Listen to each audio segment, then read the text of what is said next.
Hello साथीहरू, आज चाहिँ मेरो भान्सामा बिहानको तरकारी यो दौरी पाक्दै छ। यो दौरी चाहिँ बुहारी भएबाट ल्याइदिनु भएको थियो। यसको चाहिँ बाहिर अलि झुस हुन्छ के।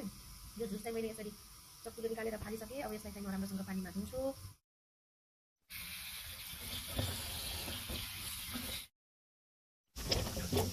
ल है साथीहरू, अब यो चाहिँ सफा भइसकेको छ। मैले धोएको यसलाई अब सानो सानो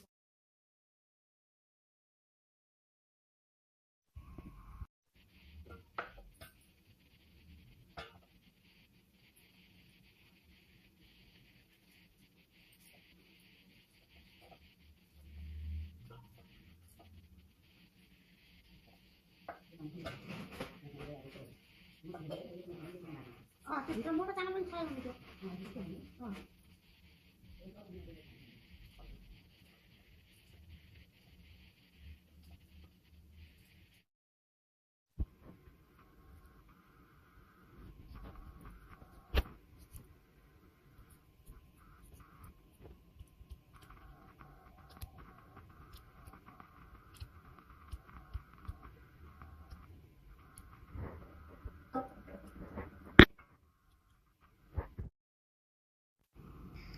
अब यो डौरी मैले केलाई कुलाई पारेर रेडी गरिसकेको छु।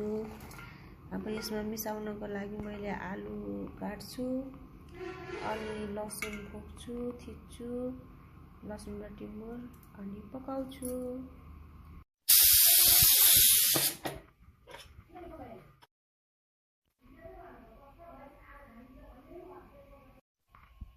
यो चाहिँ लसुन र टिमुर हुन्छ कि ढिलो बारेर म त बोकेर थिचेर हालिदिन्छु। लसुन चाहिँ के हुन भनिन्छ भनेर अब मैले बनाएको दाल भात पाकिसक्यो। तरकारी बनाउँदैछु। यो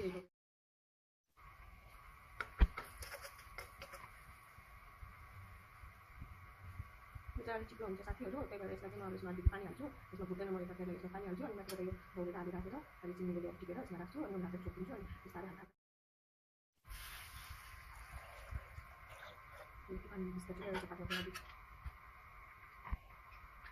यसरी पकाएपछि चिप्लो हुँदैन अरे। त्यही भएर आज मैले यसरी पकाउने ट्राई गरिराखेको छु। अरू बेलामा मैले बुझेर पकाउँथेँ यसरी पानी नहालेर।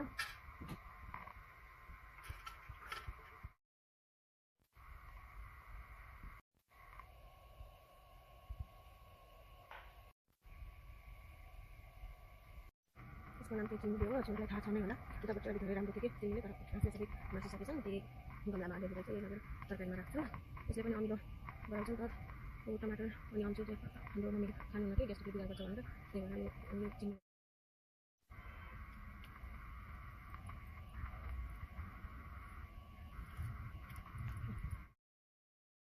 अब यसमा चाहिने मरमसला चाहिँ मैले सबै राखिसकेँ।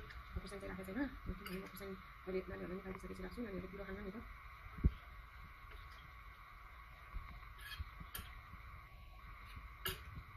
यसरी पहिल्यै पानी हालेर चाहिँ मैले आज फर्स्ट टाइम पकाउँदैछु साथीहरू। अहिले चाहिँ भुजेर पकाउँछु। अब आज यो डौरीको टेस्ट कस्तो हुन्छ त्यसपछि म हजुरहरूलाई फेरि भन्छु है। यसरी पकाउनु ठिक हुने चाहिँ के रहेछ।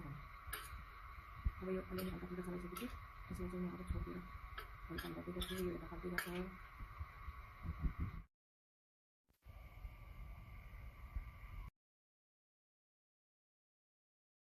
अब यो डल्ले खुर्सानीलाई चाहिँ खलमा राखेर मिसेर अहिले मैले यो डौरीमा राख्छु। अनि पिरो पिरो बनाएर